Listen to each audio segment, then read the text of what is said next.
Hello, and damn it, Brian. I just see you get. It's a visual medium. I just see you getting ready to go. Like you're getting ready to mess with me. It's like if we were on stage and you were like in the wings somewhere and I'm about to go on stage and you just like show your ass to me or something like that just to fuck with me as I'm about to walk on and have a gigantic monologue. Yeah, exactly. So hello and welcome to episode 12 of the Wrestling Without Context podcast. Join me, Sean, a lifelong wrestling fan, as I take my friend Brian. That's me. Complete unknown to the world of sports entertainment. With no prior knowledge or context, Brian experiences the magic, drama, and unforgettable moments of professional wrestling for the first time, as I guide him through the larger-than-life characters, jaw-dropping feats, and stories that make professional wrestling an unforgettable experience. Hello, everyone, and thanks for joining us for the first... if you are joining us for the first time, hopefully not, welcome. The way the show works is prior to the recording of the episode, Brian and I watch a match that Brian has not seen before, and we also watch something wrestling adjacent, the segment of promo TV show, because everything is wrestling, and that's why we started calling this segment Everything is Wrestling. Everything is wrestling. Yes, so please subscribe to us on YouTube at Wrestling Without Context, where you can find the video version of this podcast. Please subscribe, give the video a thumbs up, leave us a comment, and we will give you a nice little shout out. We are currently at 17 subscribers, so please help us get to our dirty 30. Subscribe to us on YouTube. Hey! Yeah, and maybe we'll do something a little special for y'all. Maybe I will not show my butt. Yes, I will not do that. I promise. That's on the OnlyFans account that we will be setting up shortly. Ludes, not nudes, everybody. Yes. Ludes, not nudes. Yes. You can also join us on Patreon, where you can subscribe for the low price of $1. That gets you access to the audio and video version of this show ad-free. You can also get bonus content, such as my bi-weekly show, The Heel Turn, where I give my unfiltered thoughts on the wrestling, my life, or anything else that pops into my brain. Starting in September, we will also be having some mini bonus episode where Brian and I just watch a match and talk about something, so be on the lookout for that.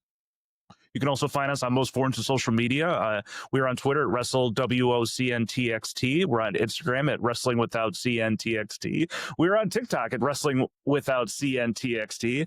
And also, if you click on wherever you find your podcast, you can click on the Linktree link for this podcast wherever you're consuming it for easy access to all our content and socials. Man, I knocked that out of the park this week.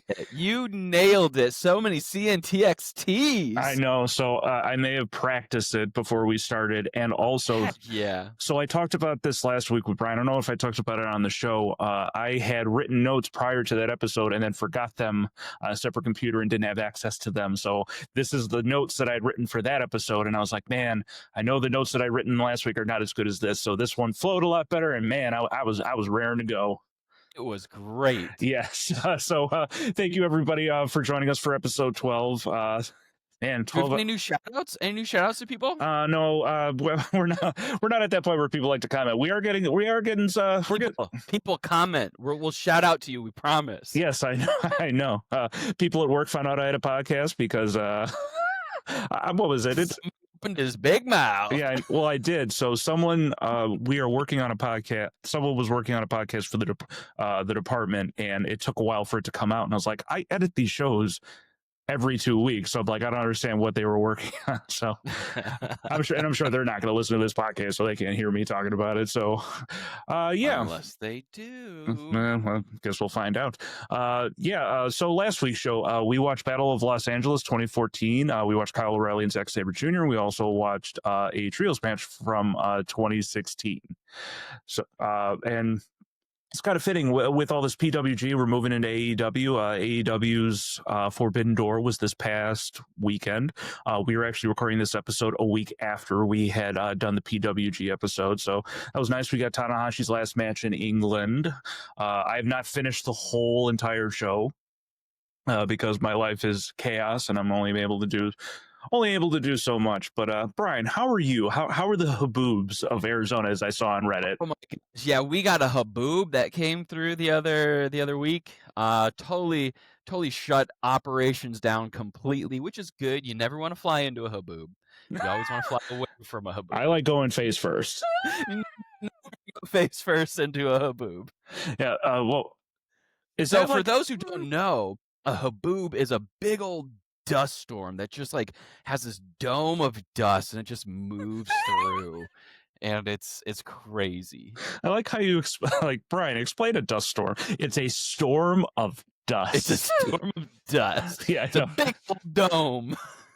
Is that like a yearly thing for Arizona, like around this time of year? Or is Yeah, it? we get them during monsoon season. So like, and very strong winds, right? So winds were like 60 knot winds over at like Sky Harbor, and like they shut down operations. They had to evacuate the tower and everything because it was just getting so strong. Yeah, it was pretty crazy. It was pretty crazy.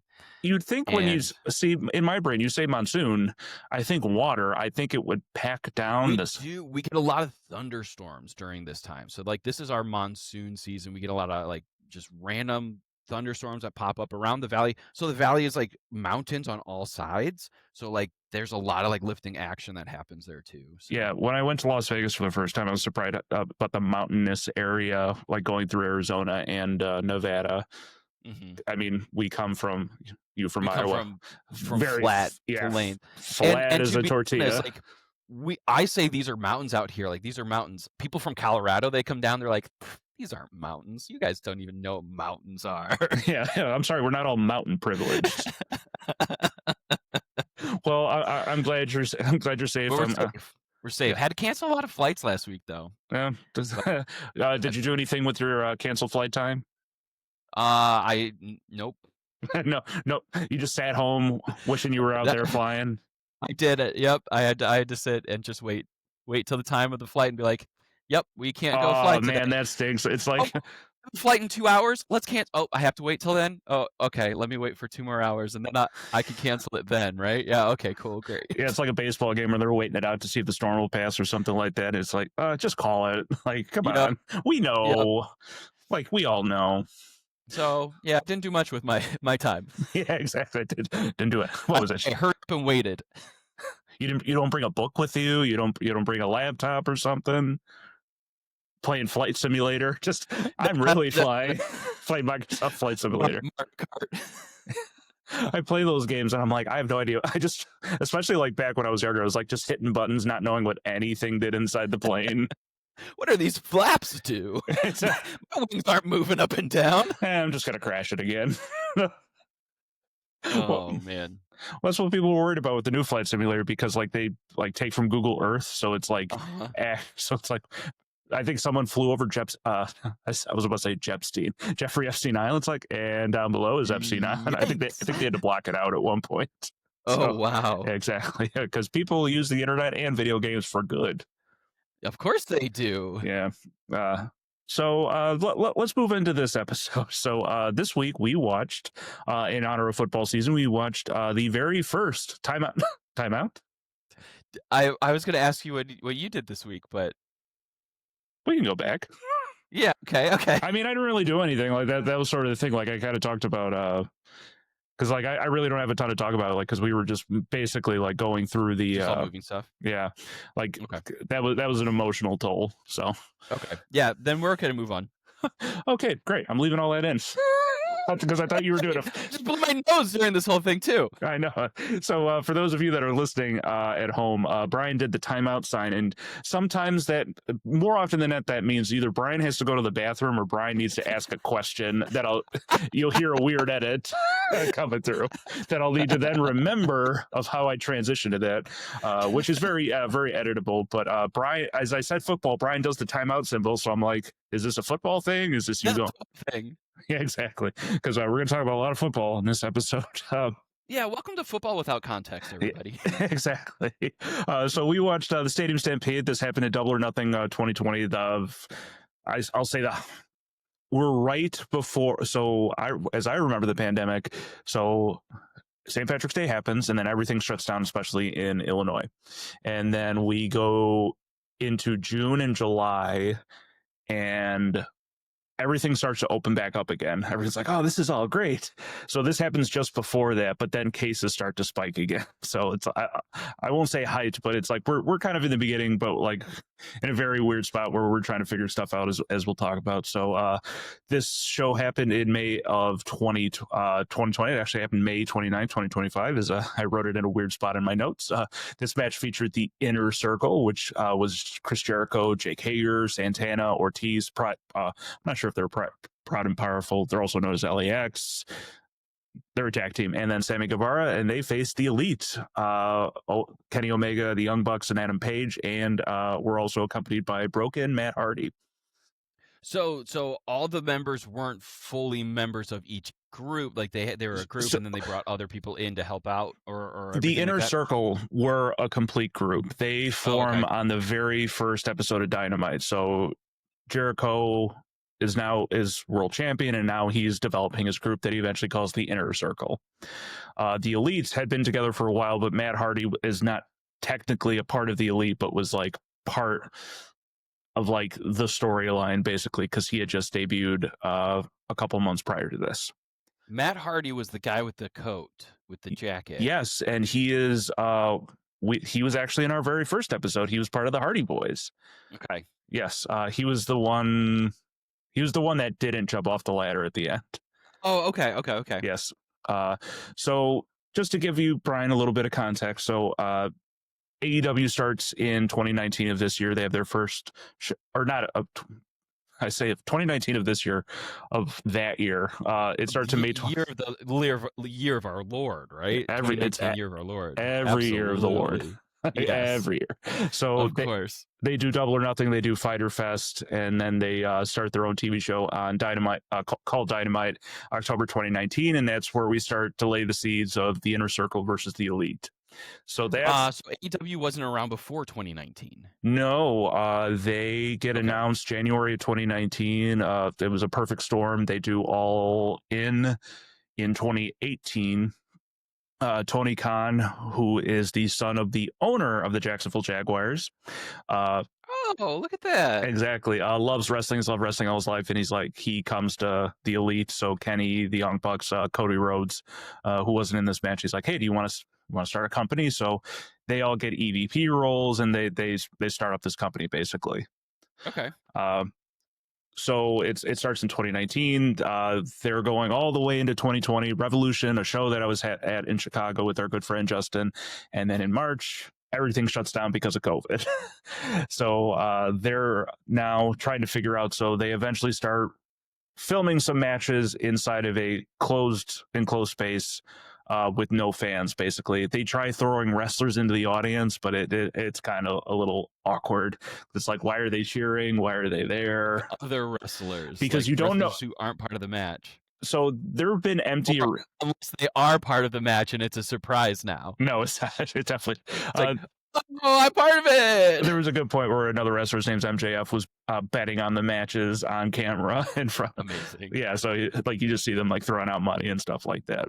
But eventually Florida does open up because Florida is crazy for all our Florida fans. So both WWE and AEW, they pick a spot. The Jaguars have like an open air concert venue that they use. So they film, it's called Daly's Place. They film it there. It's right next to the stadium. WWE does something separate. They call it the Thunderdome. Ooh, yeah, but it comes out. Yeah, so it's all empty arena stuff like that. So this is now moving forward into what is gonna be known as the COVID era for wrestling, where there's not a ton of fans. And I think for this particular show, they were allowed to be fans, but they were very separated. So it was like almost like pods, basically. So you get like group of three, but there's just gigantic spaces in between it. And it was very weird. You kind of mentioned it when they do the match inside the football stadium. There are so the crowd. Let me back up. This is part of a pay-per-view called Double or Nothing. There are matches prior to this, so this is the end of the show. This was entirely on video for those fans. So that's okay. So you heard they were still miking up the fans, chanting. But they weren't there during the filming. No, they were not. So just to break the suspension of disbelief, the pay-per-view is on a Sunday, I want to say. I'm pretty sure it was on a Sunday. They filmed it the prior night. Okay. So all of it was like pre-planned and all that stuff. And something we'll get into is the amount of mistakes that we started noticing. I was like, oh, you couldn't cut that out? Or you could just refilm it and stuff like that. So again, like the last match happens and then none of this is happening live, but they're still showing it on video and stuff like that. Okay. So it starts off, and they get sort of their football entrances, and all I had written down was the fog, because like they're coming out of the entrances, and there was just so much fog you couldn't see anybody, and all of a sudden they just sort of emerge, and they're shooting Through the flames. fire, through the flames. Yeah. Jersey's catching on fire. People stop, drop, and rolling all over the place. Yeah, so the inner circle come out in football uniforms for the Which stadium. I thought was really sharp. That was nice. Yeah, as we'll talk about, like there's like a lot of things that they thought about. It seems like the inner circle, like they're the posh kids, and then being the elite, they're like the stoner kids who are coming in to like Yeah. f them up. So another storyline that's going on at this point is Hangman Adam Page is in this match is losing his confidence, and so there's What was going on with him? yeah, so like he was just kind of that's like he and because he had lost the him and Chris Jericho are in the first world championship match, and Chris Jericho beats him, and so it's like, oh my god, am I really the one? Am I supposed to be the main guy and stuff like that? So him and Kenny win the belts and stuff like that. They had just faced the Young Bucks, and so it's like all these friends fighting, and so like there's a lot of like random stuff going on between them that'll eventually escalate as we move forward after this match. Okay. But yeah, like the inner circle seemed like very together, and we have JR who is just losing his mind on commentary with all this football going on, to the point that he's forgetting what is going on. Because so all the inner circle come out in their numbers, and we were kind of talking over it, but he's like, oh, Chris Jericho 27 after his dad, because Chris Jericho's dad was like an actual NHL player. Okay. And then he goes in, Sammy Guevara, number 93. NHL? Hockey player? NHL? Yes, for the New York Rangers. His name is Ted Irvine. Okay. But then he goes to Sammy Guevara, and he's like, number 93, and then he stops. So it's because he had already prefaced it with like, all these numbers mean something to these guys. And Tony kind of jumps in. He's like, I think 93 is his birth year, JR. So it's like either JR wasn't paying attention, JR forgot, or just JR went off on a tangent. And like Tony finished it up because like that we completely understand that. Jake Hager, who's also in the match, that was his number. He played for the Oklahoma Sooners. More renowned wrestler, also like a legit wrestler, collegiate wrestler, and then WWE wrestler, but also football player. And JR loves his football players. All right. Yeah. So we then get the Elite coming out. They bring out their weapons and stuff like that, and it's just sort of a Donnybrook to start the match. They all start running at each other it's got a wrestling ring in the middle of a stadium with cheerleaders, and you got the Jaguars mascot. They're all just shaking their pom-poms, and they're running at each other, probably wondering what the hell they're doing there. Oh, why? But hey, they're getting paid, I'm sure. It's the middle of the pandemic. There's new paycheck. Exactly. The way the match works is it's they call it one fall, so it's like first pinfall, first submission, no DQ, none of that stuff. So they all kind of it starts off like it's just them kind of messing around. It's like, I think of A Million Ways to Die in the West in the very beginning, where they're like, oh, we're fighting. Yes. Yeah, don't mess with us though. So as everyone picks somebody, eventually we make it into the ring.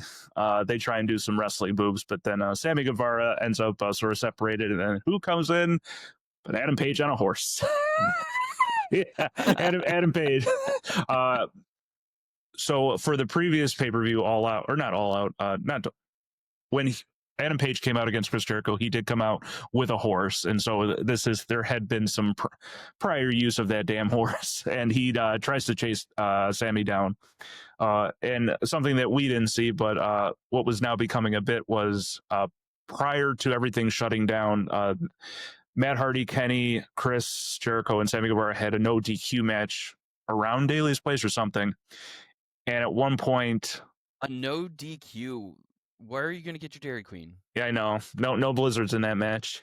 I need my Blizzard. Yeah, no. I need my ice cream. It needs to be mixed up. Oh my god. What is a no DQ match? No disqualification, Brian. Yes. Okay. I couldn't figure out what DQ meant. I'm so sorry. You were just stalling. I had to say something just so you could prompt me, and it didn't come. And I was hoping, we're in episode 12. I would have DQ disqualification. That's what we're talking about. But Okay. that's also another conversation between wrestling fans. It's like, well, there's a street fight. Like, what's the difference between a street fight, a no disqualification, a last man standing, an I quit? Like, it's all some form of no It's a disqualification. gimmick.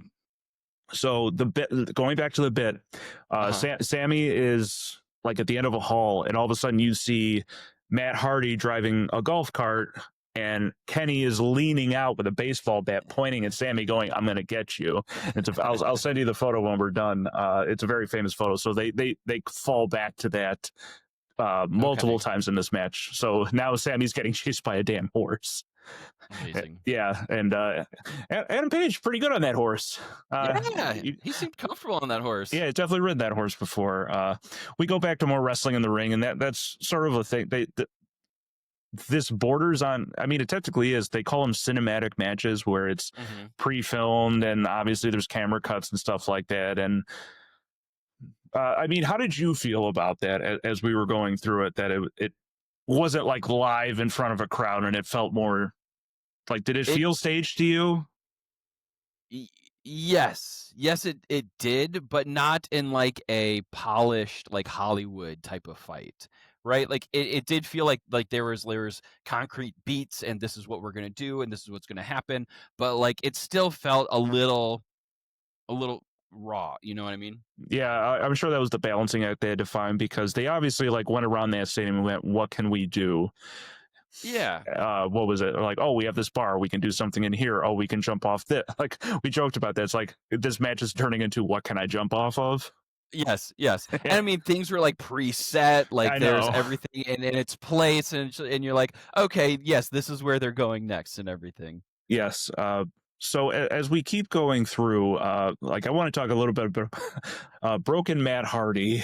Broken Matt Hardy. Yeah, because I feel like broken. Why is he broken? What happened? He went insane. Who hurt him? So yeah, Who hurt him? Yeah, who hurt Broken Matt Hardy?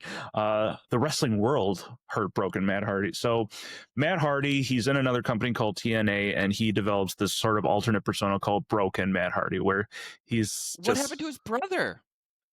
I think Jeff was kind of off doing his own thing at that. Now, they were both in the same company, but they were okay. Matt came in later, so he was off solving mysteries. Yeah, exactly.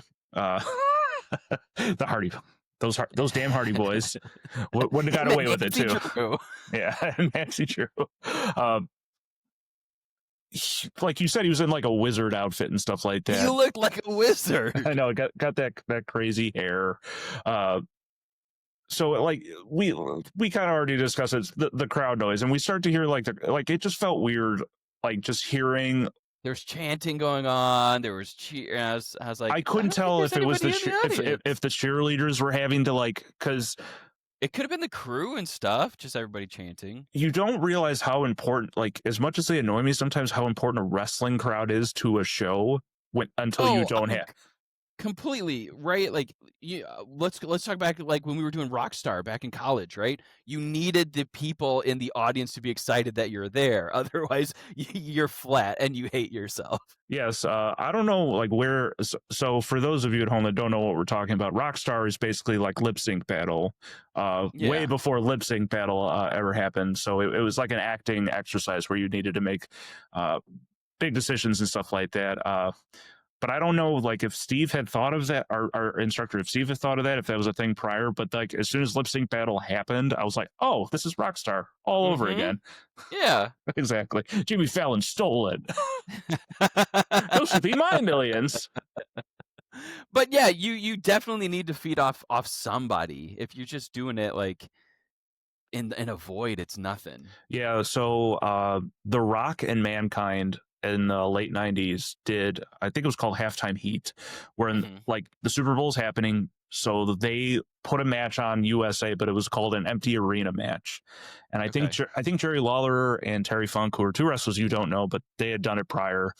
And then you do The Rock Mankind, and they're like I think Mick says it in his biography, where he's like, you don't realize how it's the drizzling shits until you actually do it. And it's like, oh, there's no energy to this. We're just kind of going all over the place, and you can tell we're fake hitting each other. And sometimes the crowd noise kind of masks those like little sure. Yeah. Again, JR going off on his whole football thing. He goes, "I'm a Doug Barone guy," which I know you probably don't understand. Nope. Doug Barone is the head coach of the Jacksonville Jaguars. This is 2020. We're now in 2025. There have been 3 coaches since then, which is just something I thought of. I'm like, dear God, this just. And then they're talking about Minshew mania, which was a thing at the time. Like, it's just, it feels so dated when you use those references and realize how bad the Jaguars have been. Like, yeah, like Tony Khan runs a great wrestling company, horrible at managing that Jacksonville Jaguars team. But as we move forward, they bring out there's just a ladder sitting around for the Young Bucks. Yeah, it's a 12-foot. That's got to be a 12-foot ladder. Yeah, I know. It's like JR goes. That looks pretty. Yep. I was like, well, how high is the goalpost, JR? 12 feet. Well, how high is the ladder in place? Yeah, it must be 12 feet. So, so we get Matt Hardy getting up on not Matt Hardy. Wow, Matt Jackson getting up onto the ladder, and then he does the moonsault onto everybody. So that's our first thing of sort of everyone jumping off onto one. Why is it called a moonsault? I don't know. What makes it a moonsault and not a star scream? Maybe it's because I have a theory. I'm going to say it before I even look this up. So somersault is a front fall. The first time someone did it, they pulled their pants down, and then it became a moonsault. It would technically be something else because you're technically landing on your stomach on a moonsault. It'd be a dick salt. But your moon is up. Your moon is what everyone's seeing. It's a moon assault. So I was about to say it. I thought this before what was it? I looked it up. So somersault is a front roll. Okay. So summer. Moonsault. Okay. So moonsault is a backwards flip. So this is what Google tells me. The term moonsault is derived from the idea that the move resembles a backflip rather than a front flip somersault, which is a front flip in gymnastics. The moon is considered the opposite of the sun, which is represented by the summer in the word summer. Therefore, wow, it's just talking in riddles. The logic also suggests that the moonwalk is, and this is what it goes. Logic also suggests. I'm sorry. Okay, AI has dug itself into a hole. This logic also suggests that moonwalk is a backwards walk, while moonsault is a backwards somersault. Additionally, the move is thought to defy gravity, similar to one would land on the moon. I love backflipping and never landing back on the ground. I kind of want to. So it clicks to a Reddit comment. I'm looking at it right now because like sometimes the AI will just pull from other comments. I don't see it in here, so maybe I'm not sure where sometimes it also cites itself. It is citing off Reddit. So where is it coming from? I don't know. From one person's opinion. I know that's well, isn't that how we get news nowadays? It's just opinions. It is how we get news. Yeah, exactly. All right. So moonsault, everybody.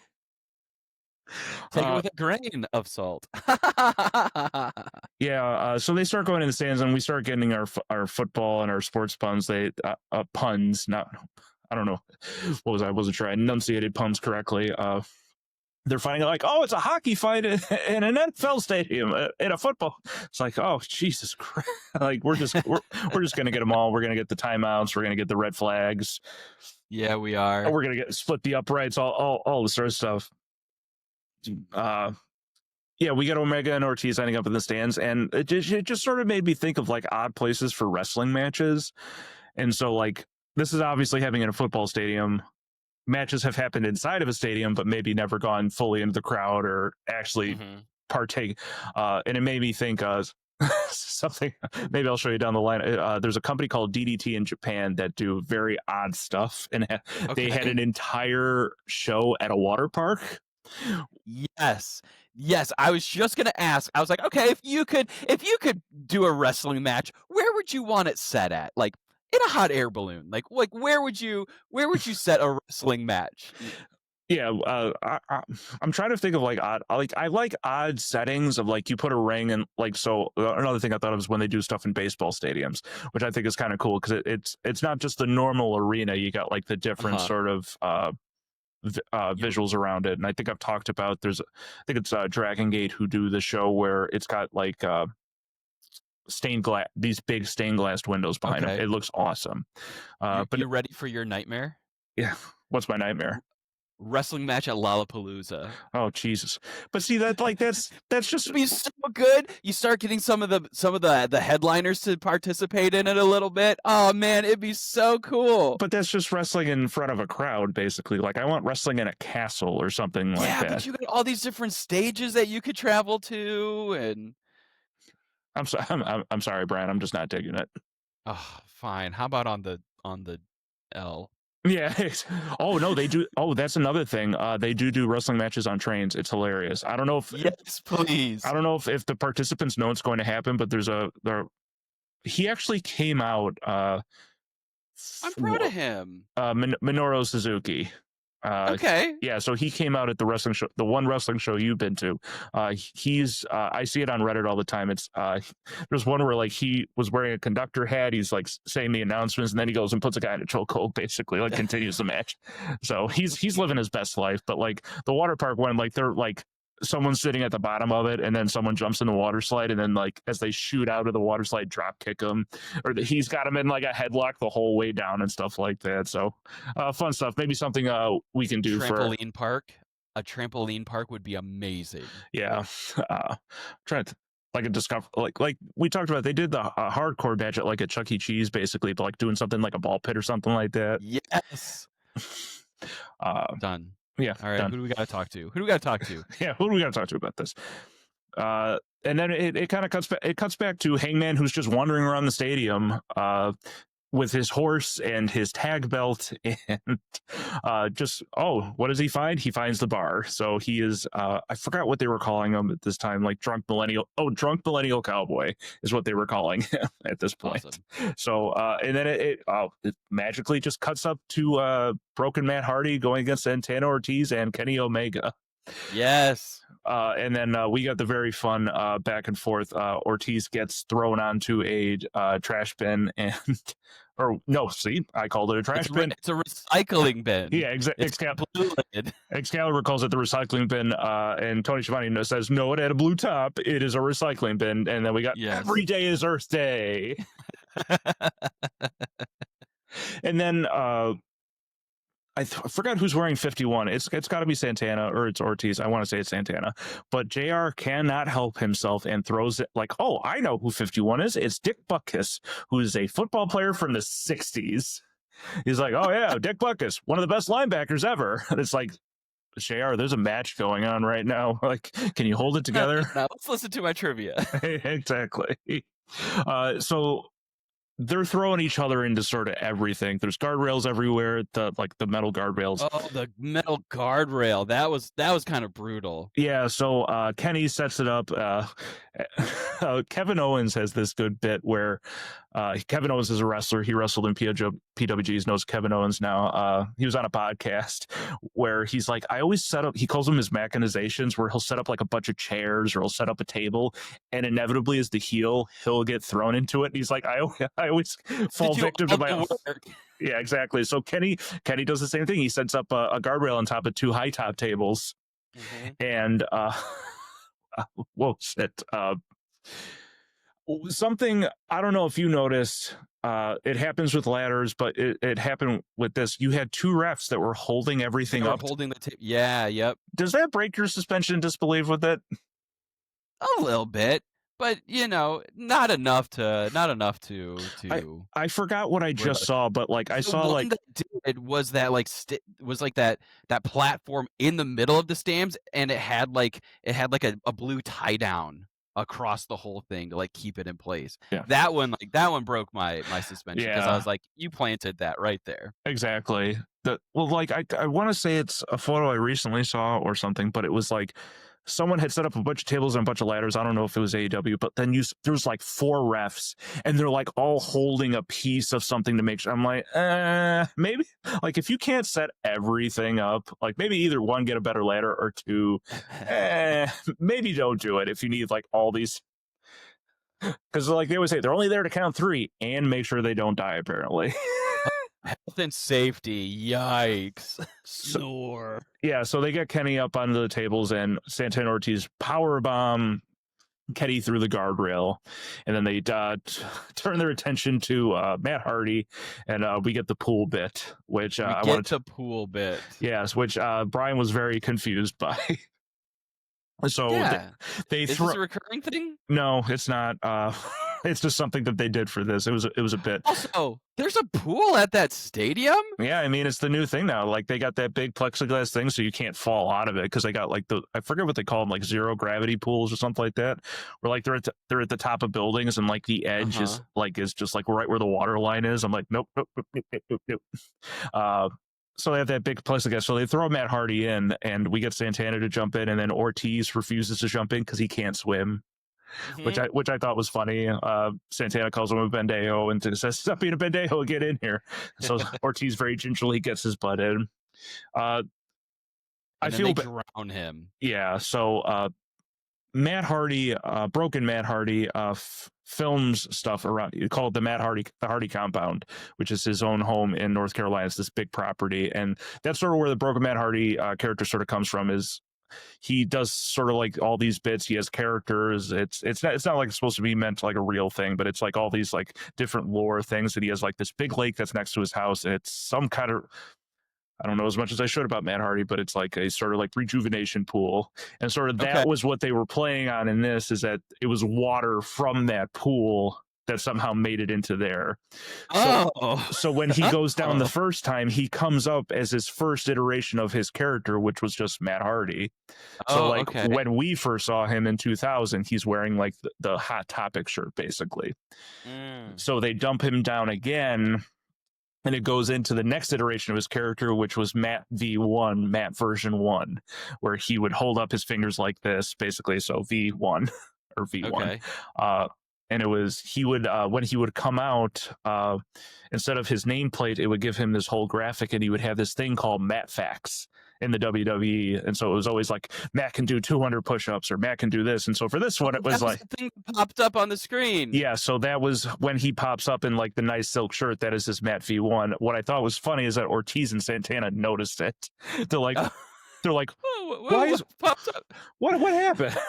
And then they dump him down again, and then he comes back up as broken Matt Hardy. So it was like going through the different iterations of his character, basically. Got it. Okay. And that's why we got it. This is awesome. So obviously Brian didn't get to enjoy it as much as I did when we first saw it. Another good bit they did was they filmed him from underwater doing his little signs of like, yeah, which I thought was funny. He's smiling at the camera as they're trying to drown him. Drowning him. Yeah. So Santana Ortiz think they got him. Matt Hardy just wasting away in the water. Matt Hardy pops up, pulls him Santana back in, and then he goes after Ortiz. And something you had noticed, there was a wheelchair with some duct tape on it that was just randomly there that they had to push out of the camera at one point. What's that thing doing there? Why is that wheelchair there? Huh, interesting. It's the track. It's Chekhov's tractor all over again. Someone lost Grandma. Where is she? Not in the wheelchair anymore. It's a good John Mulaney joke. He's like, I saw a wheelchair overturned. Either two things happened: either something horrible or a miracle. Yeah, exactly, or a miracle. So in the ring, she's fighting. So, and then we get another table just in the middle, like in the middle of nowhere, just like, whatchamacallit. There's a bit in Dirty Work where they're showing them the fake Men in Black movie, and it's just a bit of, I don't know if you ever seen this movie. Oh, so they're trying to ruin. Norm Macdonald's trying to ruin this movie theater, so they're showing them a fake porn. They're supposed to show them the Men in Black movie, but they're showing them a bad movie, so it gets bad reviews. And it's called Men in Black, or People Who Want to Have, or Men Who Have Sex with Aliens, or something like that. And so you never see the movie, but you just hear them talking. So it's like, this guy must be this alien looks like a hot guy. Yeah, gotta have sex with it. So that's why I think with this was like, it's the table. It's whatchamacallit? Table. Gotta put someone through it. I gotta throw someone through that table. Yeah. So Matt Hardy puts Ortiz and Santana through that chair, and then we get the bell, which Brian was really hoping that they used. Oh, they had to use that bell. Give me that bell. Ding, ding, ding, ding, ding, ding, ding. Yeah, so Matt Hardy uses the bell to to ring Ortiz's bell, and then he throws him in that wheelchair. But what does Matt Hardy call that wheelchair, Brian? A chair of wheels. Yeah, I know, the chair of wheel. That's also another thing Broken Matt Hardy does is he calls people by their full names. So it's like Matt and Nick Jackson. He's like, Matthew and Nicholas, I knew you'd come. So he straps Ortiz into that chair, tells him to just like duct tapes him around and around. Yeah, turns into Dr. Matt Hardy, tells him to take one of these, gives him a punch to the face. Call me in the morning. Yeah, and then him and Santana fight. Matt Hardy eventually locks Santana into an ice chest, which another thing Brian called out. Brian called out a lot of the bits as they were coming out. I'm getting good. I'm getting good at these wrestling match things. My favorite part is Ortiz tries to like wheel himself over, still strapped to the chair. He's like, Santana, I'm coming. I'm coming. Yeah, no. And so that's the last we see of Santana and Ortiz, and we now cut to inside the bar. Or no, we cut to Jake Hager, who's looking for Hangman Adam Page, and he sees Adam Page's horse. He's like, oh, he's in the bar. So we now have our bar scene. And we then get into what I'm going to call acting 101, where they're like, I don't know, like, did a director talk to them before they had these lines? Because I was like, are we going to drink? Are we going to fight? I'm like, there was just nothing behind them. I was like, I've seen better acting. Well, like, I've already drank today, so I guess the only option is fighting.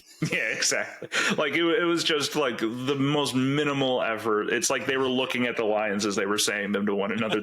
They weren't connecting. There were cue cards back there. Yeah, if I was to give them notes, I'm like, you're not connecting with each other on these lines. There's a lot of business. You're like, get through the business, but make sure we're still connecting. And I don't know how strong your as if is, but I think it needs to be a little stronger. Like, what is that Chekhov thing? What is your overarching goal? Your super goal or something like that, or somewhere along those lines. What are the circumstances or something like that? What's your super objective? That's what it is. What is your super objective? Well, I always hated as like people don't know what we're talking about as an actor. It's like changing tactics. It's like having to go through my entire script. I'm like, changing another tack. Well, I could never think of anything like. Now with the advent of AI, I'm pretty sure I could type, or even I should have just had a thesaurus with me of like, what am I doing? What am I doing? What's a better word for think? Or what's a better verb? Ponder. Yeah, what's my action? What's my circumstance? What's my action? Acting. Theater.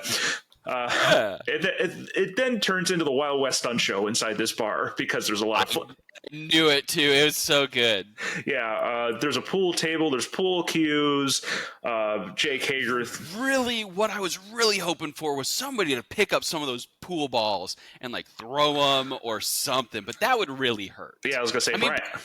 But some of the things they do really do hurt. But that would really hurt. But that's dangerous, Brian. Or maybe like you do, like someone split-legged on the pool table and they like hit the pool ball into their groin. Yeah. Or like into their face, something like that. I'd be there for that. Yeah. We then get the classic Western of Jake Hager drags Adam Page across the bar where there's like... That was really good. All these empties. And then as Brian and I both noticed, there was a nice little table at the end of that bar propped up against it so Adam Page didn't completely... Yeah, exactly. And then magically there's just another table to be broken. Another table. Gotta break it. So... they busted out, but then Kenny comes comes in from wherever the hell he was, looking for him, and they gang up on Jake Hager and do a bunch of parkour. Jake Hager gets clothesline. Yeah, that was another thing is Hangman Adam Page doing a whole bunch of backflips and stuff like that. Eventually, we get a clothesline. Jake Hager goes over the bar. Now Jake Hager's out, and we get a nice little moment between Adam Page and Kenny Omega, who've been quarreling with each other, and now they're having a nice little moment. Kenny gets his milk because Kenny doesn't drink booze, and then is that like a character thing of his? He doesn't drink booze. It was just a thing. Like it's a logic thing for them. I'm sure they're like, all right, we need to have a drink, and it's like, well, Kenny doesn't drink. Well, what can he have? I'll drink milk. So it's like milk. Exactly. So who knows what kind of drinks are having in that bar? So. But I'm asking, like, that's a character thing for Kenny. Like, Kenny does not drink alcohol. That's a personal thing. It's a personal thing for him. Okay, cool. Yeah, exactly. He doesn't like throw it out there. He's not like, oh, I'm straight edge. It's just like, I don't think my character would drink at this point. So, Okay, cool. so that ends the bar segment. That ends Jake Hager. So now we go back out into the field where Sammy, Chris Jericho, and Matt and Nicholas Jackson are fighting. One of the things I noticed, you see it on their behind the scenes footage that we didn't watch, but the way they set up how people could go through, because everyone the wrestlers and backstage crew, in order to get into the building, would have to get one scanned. They'd have to have like a negative test or something like that. And so like they had different colored wrists to see what level you were at. Like, oh, I can go to this place. Oh, I can go to this place. So Sammy had like 3 different colored bracelets on. That's what you meant by COVID bracelets. Yeah, I remember it. I was like, okay, do people collect bracelets during COVID? I don't remember this trend. Yeah, so we... This is mine, I survived August. This is mine, I survived September. Yeah, eventually it just cuts to Nick first we get the Northern Lights spam, where it's called a Northern Light suplex, where I put my head sort of like underneath your arm, and then I throw you backwards. And like we talked about when we watched it, Matt has a bit where he does it like 3 times in a match. Yeah. But as soon as he started doing it, when I first watched it, I was like, oh, he's going to do this the entire length of the field. Now, obviously that didn't happen. They just kept cutting back and forth between what else was going on. It's like, oh, he's at the 50-yard line. Oh, he's almost at the goal line. So as they're cutting back and forth between that, we get Nick and Chris messing around on the field, and now we get heavily into the football stuff, where Chris gets into the mister. What else? Nick ends up throwing footballs at him. Chris Jericho. He gets punted into the ball net. Yeah, but before that, you noticed it. It was like a little thing, but it becomes I think he ends up getting a T-shirt out of it where he puts the cone on his head and acts like the Wicked Witch of the West. He just goes, it's like, oh, he's just being a goofball. And like, again, they're just walking around finding stuff to do and trying to kill time and stuff. And then of course we see like the big foam jaguar head, and Brian goes, I hope someone gets thrown in it. And then immediately Nick gets thrown into it.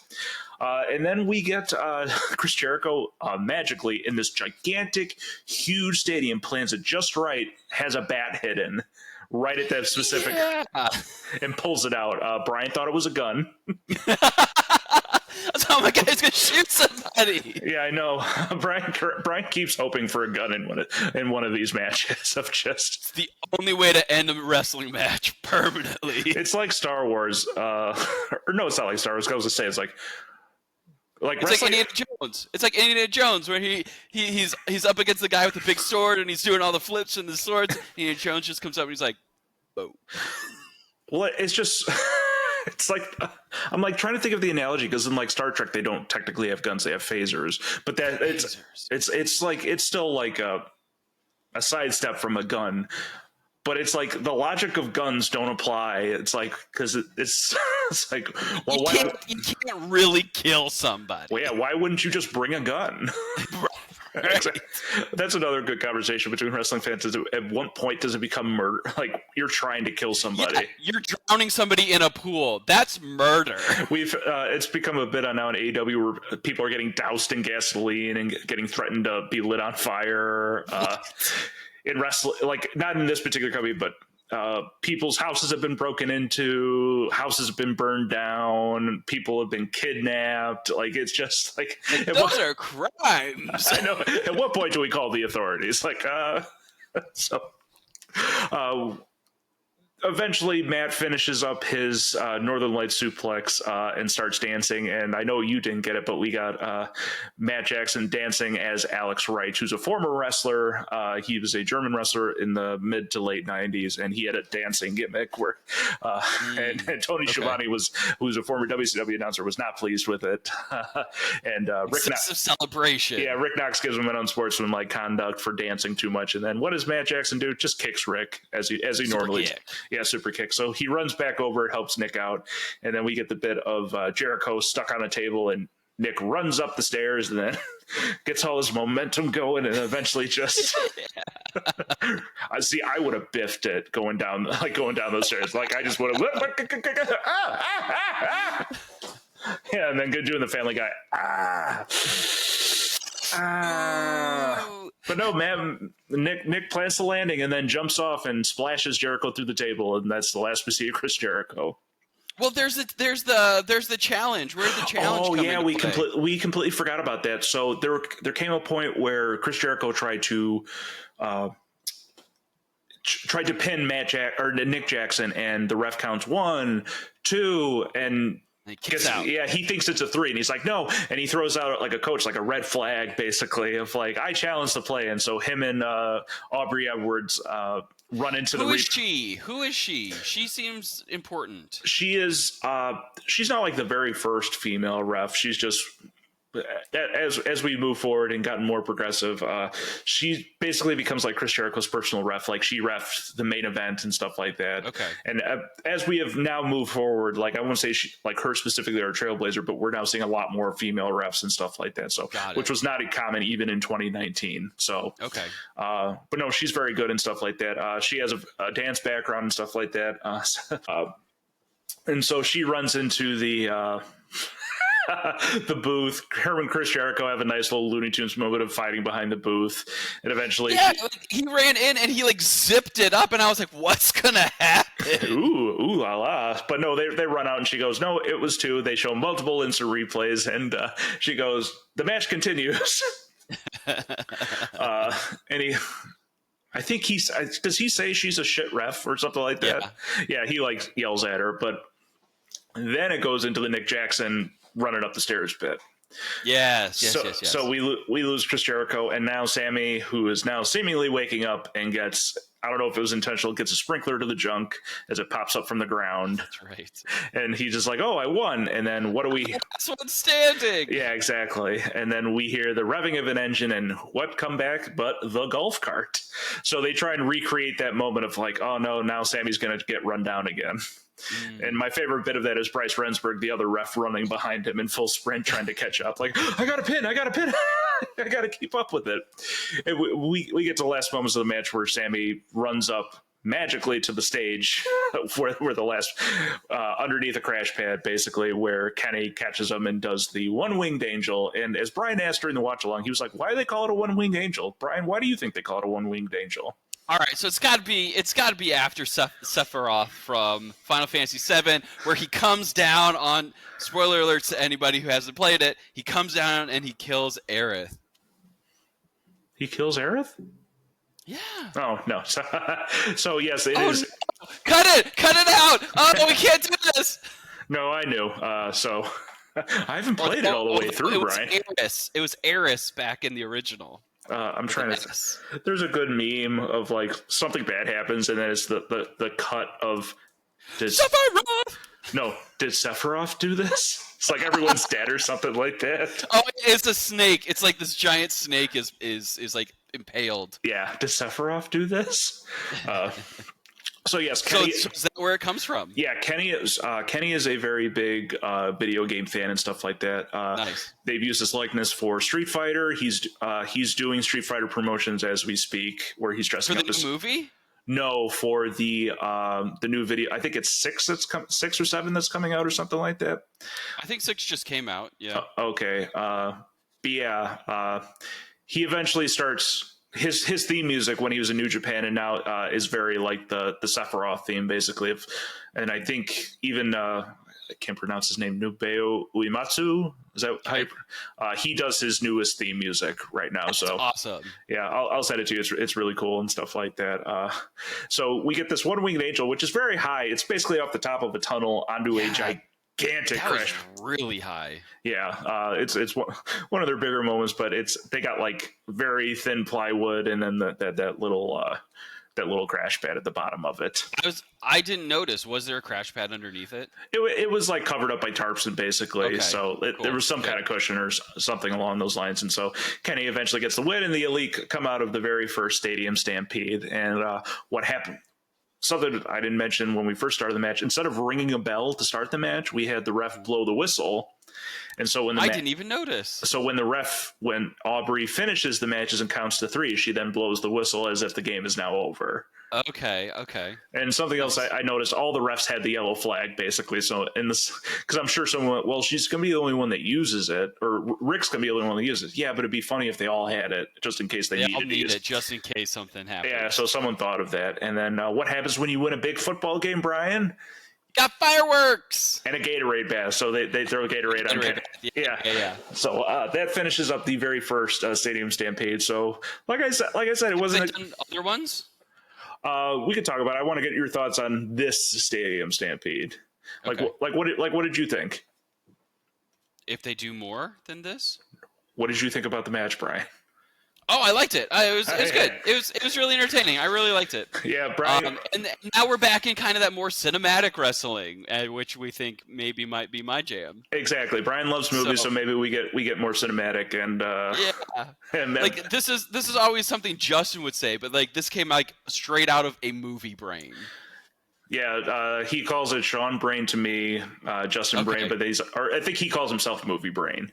He's like, movie and then brain, he does like the thing where he's like got his fingertips around it. So he's like, "This is my movie brain." I'm like, "Yep." So yeah, that's exactly what this whole thing was. It was really good. I really liked it. Yeah, it felt like a bit of like they set up. They were like, all right, we're going to do this match. We can do it here. There's going to be no one around. What can we do? And it was like bit by bit by bit by bit. And like you said, it bordered of it being crazy, but still being cinematic, but still feeling a little bit raw. Like you were sort of going all over the place, like beat by beat by beat, basically. One thing, so this might have just been me, but one thing I would have appreciated was cuts between the different, because like if I'm supposed to imagine all of these different individual fights happening at once, I would have liked to have seen more of a cut between the fight happening on the field, the fight happening because it felt like we were following somebody around and then everyone else is just taking a break at this moment. Yeah, so I was thinking about that, of just like we're going to have everyone's going to have the big moment in the beginning, and then we're going to break off into our little groups, and like this group happens, and then this group happens. It's not like a back and forth. Right. So like you asked if they do more. So they do it next year. It's like another Stadium Stampede. It does feature the inner circle, and they go heavy more into the bits. Okay. That I won't spoil and stuff like that. It's pretty fun and stuff like that. And if I think eventually they do fight their way back into the actual ring for that one. But Stadium Stampede eventually turns into Anarchy in the Arena. And it's almost like the same premise of like they just go all over the arena. And now is it more live then? Oh yeah, in the arena then. Yeah, so as crowds and stuff again. Exactly. So I think it even happens at Double or Nothing. Like they play music. It's crazy. Like the crowd really gets into it and stuff like that.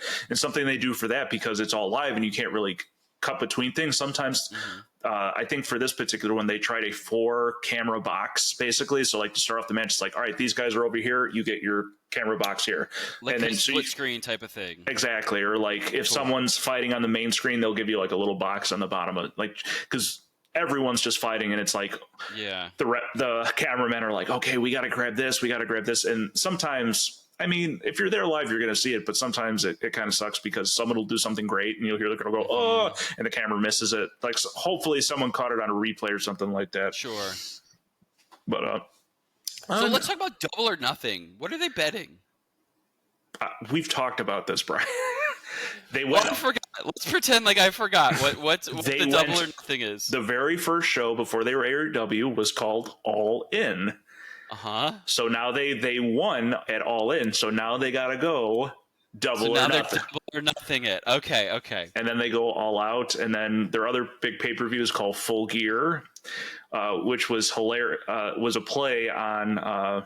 So they do a press conference to start off the company, and everyone's in like nice clothes. But then another wrestler that they had just signed shows up in his full wrestling gear, and so like, oh, Pac showed up in his full gear. What an idiot! Exactly.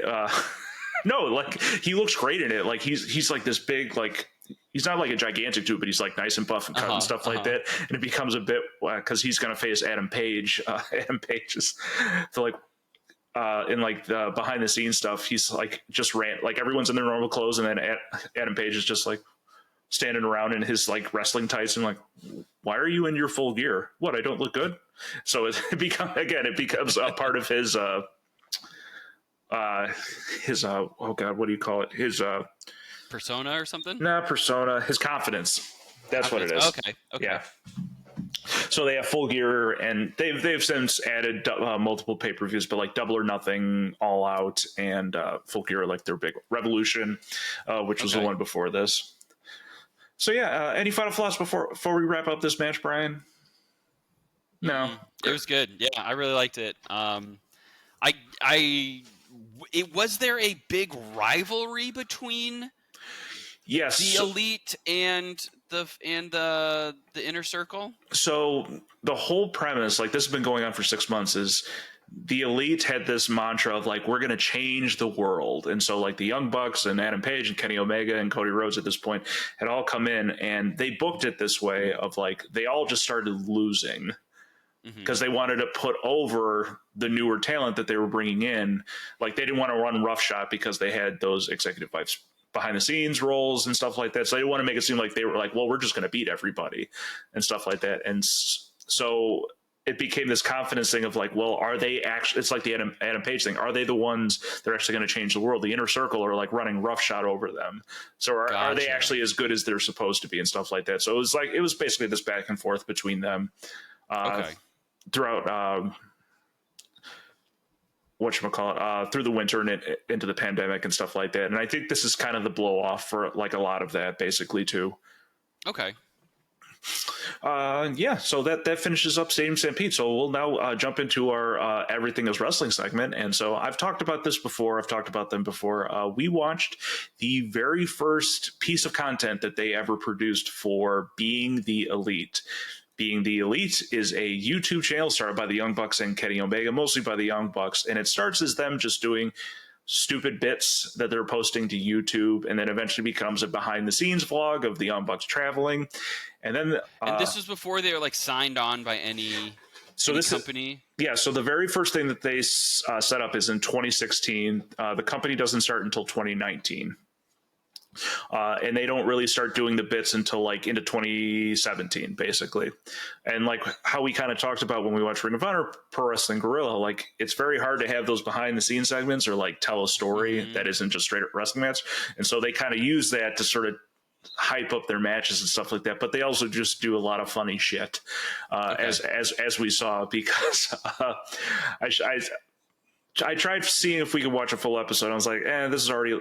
We were going to watch a 40-minute match. Let's see if I can find something fun. And this is like literally the first video that's posted. And it's what sort of got them. Which is great because it was about the people we just watched. Exactly. So we watched the press conference video, which is just Kenny and the Young Bucks filming themselves as we find out at a karaoke bar, because they're in Japan at this point. The context for this is, so prior to them filming this, they had just done a show where Kenny and the Young Bucks faced a group of wrestlers, one of which is Hiroshi Tanahashi, who's a very big wrestler at the time, but he had talked about having a shoulder injury. So they beat Tanahashi, they beat him up, and then they eventually go after the shoulder. So it got them, quote unquote, heat. So this is them going, we're going to apologize. They did not apologize. Exactly. So it's them going, like them speaking to the camera, like, we're sincerely sorry if anything happened. We have these few words. And then it magically cuts to them filming each other singing a karaoke song of Raise Your Glass, but it turns into Raise Your Belt. Yeah. Because Kenny is the IWGP Intercontinental Champion at that time. And it's, they just go balls out and stuff like that. And it's just wacky and funny. And it puts you in a good mood because you can tell that they know it's ridiculous, but they're like, they're not trying to play it off serious. And care. So like the best part of it is like they're doing like a front shot, and then obviously Matt and Nick and Kenny are like they cut it up where they're filming each other and stuff like that. And so Kenny starts singing the song very badly, obviously on purpose. But then like Nick is going, "What are you doing? What are you doing? Why are you singing?" Exactly. But Matt is just staring at the camera like he's getting the Muppet Treasure Island cabin fever. This is my apology. And then Matt Jackson pops up and starts screaming into the microphone for the chorus and stuff like that. And then Nick gets it. And then eventually it goes to the full chorus where they all just bring up their mics and start singing into it. And Nick has all those like high pitched squeals and stuff like that. So it like Brian, like when you first started watching as it delved into like what were you thinking as we were watching it? Like, did you think it was going to be goofy considering what we just watched? I had no idea. With three of them sitting at a table and they start off with like, we'd like to apologize. I was like, what? Something's wrong. What's going on here? I did not have sexual relations with that woman. Yes. But no, so like this is sort of the genesis, or like people start sharing it and stuff like that. And like I said, it delves into a vlog. It actually involves something that you were kind of privy to. So Adam Cole, who's a wrestler, obviously Adam Cole's a wrestler. He becomes part of the elite. He becomes part of the videos, but then eventually he signs with WWE, so I have to figure out what to do with this character. So then him and Kenny start fighting back and forth through multiple episodes, and I think it's Kenny that kills him. He kills him? Yeah, so they kill Adam Cole. No. Yeah. So eventually he goes off to NXT. And so like when we were at All Out and Kenny has the belt and he's like, there's no one here that can face me. He's like, either they're not here or they're already dead. So obviously that flew over you. So they were obviously referencing Adam Cole, and Adam Cole comes back. And then fast forward, the next episode of Being the Elite is bringing Adam Cole back from the dead. Was it like a big ritual? Yeah, they had a seance. Amazing. Yeah, so they bring... Because Brian doesn't remember anything that ever happens ever. Was Adam Cole at the match that we went to? That's what I just said. So I watched him live. He was the guy that got Adam Cole, baby. He's this guy. Yeah, so we also saw him. We also saw him last week in the trios match. That guy. Yeah. But I don't know what time of frame that kind of thing happens in. Yeah, so this is around that time and stuff like that. So like they're all part of the Bullet Club. Adam Cole leaves, and then Adam Cole comes back for this. Okay, got it. Comes to AEW. Unfortunately, dealing with some concussion issues right now. So hopefully he's back on the mend. So okay, I'm sure this won't be the last thing being the Elite. It's kind of sad what happened. So it becomes like this big, huge thing. Is there no Elite anymore? So, yes and no. Like the wrestlers themselves are not like together in a faction. They've all kind of gone their separate ways. The Young Bucks have turned into assholes. They have this whole bit where they're called the founding fathers of AEW. So they come out in like George Washington get-ups. It's hilarious. Okay. But the show eventually they bring on another one of their friends. His name Brandon Cutler. He ends up editing and cutting the show, and like sometimes the shows were quote unquote late. Like they're supposed to post on a Monday, and then they were like, we were getting such vitriol for not posting them on a regular basis. Like we have lives. Like it takes a lot to film all this stuff and get it all put together and stuff like that. So eventually they just kind of stopped doing it. They're like, we're just gonna stop it. They try and bring in like another group to start do it. They're called the Dark Order, who had been a part of the Being the Elite series. They call it Being the Dark Order, and it doesn't sort of take off. But they've been hinting lately on social media that they're going to start revamping it and maybe bring it back and stuff like that. So we'll see. But it definitely is part of the pyramid that leads us into AEW, this whole Being the Elite. So yeah. Any final thoughts before we finish up, Brian? No, this was a good one. I really liked this match. Yeah, like I just remember like discovering it or going through it, and like it puts you in a good mood because they're so goofy and like they don't take themselves. I do like that it's a little goofy. I do like the goof factor. Like there's good bits where they'll be filming themselves doing autograph signings, and Matt develops a bit where he doesn't even look at the person he's signing, and he just scribbles. Yeah, he's just staring at the camera very intently and stuff like that. So, that'll finish up our Everything is Wrestling segment. Everything is wrestling. Awesome. All right, so that'll about do it for Wrestling Without Context. Thank you so much for joining us. You can find us wherever you get your podcasts. You can find us on a YouTube channel. Please like, subscribe, leave us a nice review. It sort of helps with the algorithm. The algorithm. You Space Jam 2 fans. Yeah, you can join us on. I've actually never seen that movie. Don Cheadle is a AI called Algorithm. Yeah. Yeah. Moving on from that, you can join us on Patreon, where you can receive this podcast and bonus content for only $1. You can also find us on most forms of social media. We're on Twitter at Wrestle WOCNTXT. We're on Instagram at Wrestling Without CNTXT. We're on TikTok at Wrestling Without CNTXT. And you can also click on the link tree for this podcast wherever you're consuming it for easy access to all our content and our socials. Please join us next time.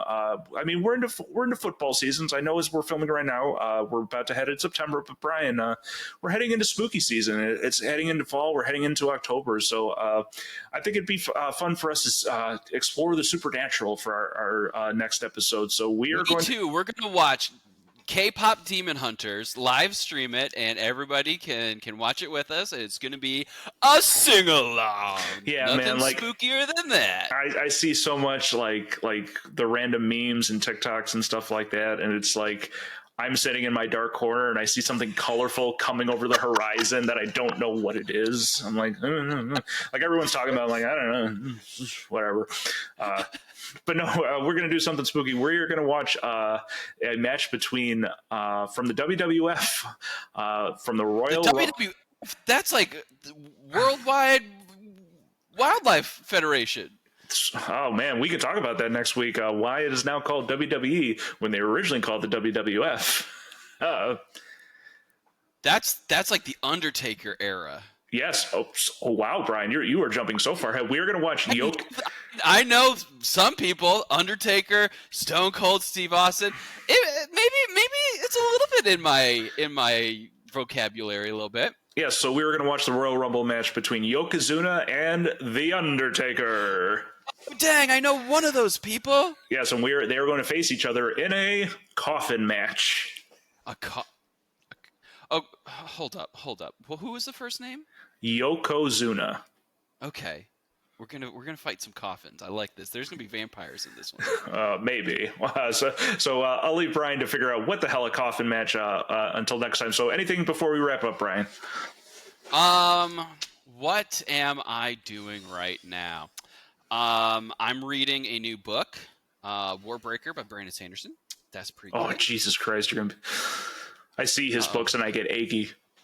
You get eggy? What does that mean? Achy? Because they're so big. Eggy. Oh, yeah. They are. And the text is like... Fantasy books. They're going to be big. But yeah, that's the new thing I'm doing. Is that his new... Well, did he do the Wheel of Time? He finished the Wheel of Time. Yes, that was the one he finished. Robert Jordan died. Someone yelled at George R. Martin. Let Brandon Sanderson finish it. Yes, agreed. Yeah. So that's my new thing right now. No real video games for me right now. I'm kind of waiting for the new Ghost of Yotai.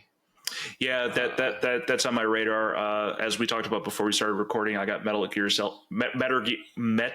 Solid Delta set up, and it's got me a little excited. It's a remake of 3, right? Yes, and they changed the camera around, and so not to get too far into it, but like Metal Gear Solid 1 had very specific camera angles that you couldn't change, and there was a very specific boss fight where you can't really see what you're shooting at. Okay. And so then they come out with Metal Gear Solid 2 where it has first you can switch to a first person camera and stuff like that. Oh, cool. So then fast forward past that, they remake Metal Gear Solid. They call it Twin Snakes for the GameCube, but they include the first person camera into that game, and like it completely ruins the experience because it makes that first fight, it makes everything too easy. And then speaking of Metal Gear Solid, so I had to look this up. So the PS Classic came out and it had Metal Gear Solid on it, but the controllers do not have analog sticks, and it completely breaks the game at the end of it when you have to use the Stinger missiles to destroy Rex, and you can't aim with the D-pad. So I'm like, well, can't finish this game anymore. Oh no! Yeah, I know, but I went down a Metal Gear Solid rabbit hole, like watching old MGS2 Sons of Liberty clips, because like it's such in my wheelhouse. I think I was in middle school when it came out. And I told my dad, I'm like, can I stay home sick? He's like, you just want to play the game, right? And I'm like, yep. So I just remember like a Tuesday sitting in my room, like just Hell yeah. bargain through that game. So, and then Metal Gear Solid 3 was in high school for me, so it like just going back and looking at it and having some fun with it and being able to experience it. I've become more of a computer gamer now as I can play. On PC. Yeah, I can play PC games. I can play with my Xbox controller, and we should be Steam friends. I am on Steam. We should be Steam friends. I just will never be a Nintendo person. Like I refuse. I refuse to be a Nintendo person. No, like I played Starfield on this. I need to get back into Starfield. I still have Warhammer. I got Death Stranding still sitting on the PS5. But like with the moving and stuff like that, I'm like, I need to like. Yeah. I can't justify sitting down because like Death Stranding isn't a game you can just pop on for 20 minutes. Yeah. Like I'm usually just popping on MLB The Show for 30 minutes, playing a game, and then banging back out. So. Yeah, you're busy. What do you got going on? What do I got going on? Yeah, I'm only moving, trying to sort my life out, maintain some sense of sanity. The biggest issue I have sleep apnea. Ooh, fun! Do you get to wear one of those masks? Yep, I have a CPAP mask, and How is it?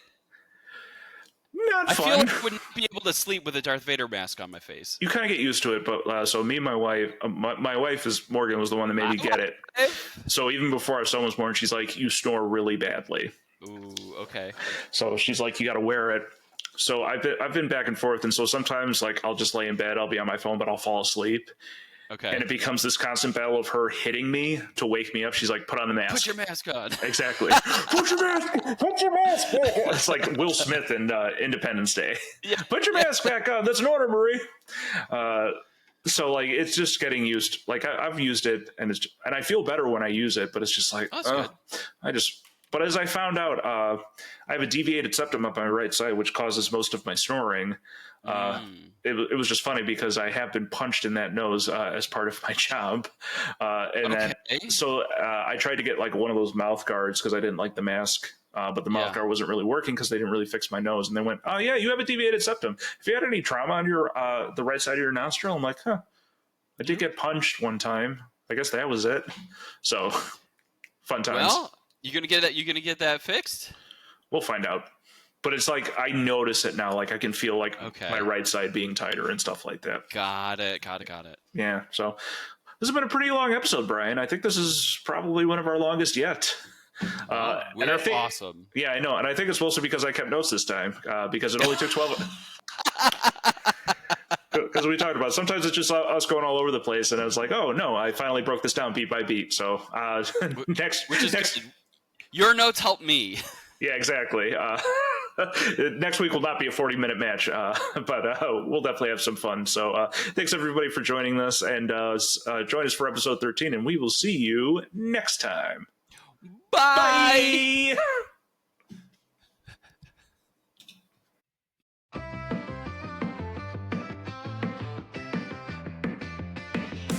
Brian doesn't know about suplex slams. He thinks a wrist lock is a boy band. Can't tell a moonsault from a flying knee. He's clueless about the ring's legacy. He called a steel cage a fancy shed. Said lucha masks are hats for your head. He thinks the Undertaker's just a grave guy. This poor dude's living a wrestling lie. Brian doesn't know the ropes or the show. Tag teams and belts are all Greek to his soul.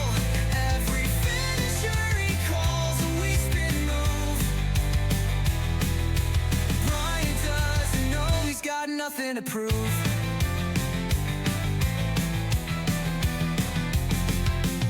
Miss WrestleMania 4 and in class, confused a pile driver with a chair to crash. He thought kayfabe was a type of pie. Stop pretending, kid, we all saw.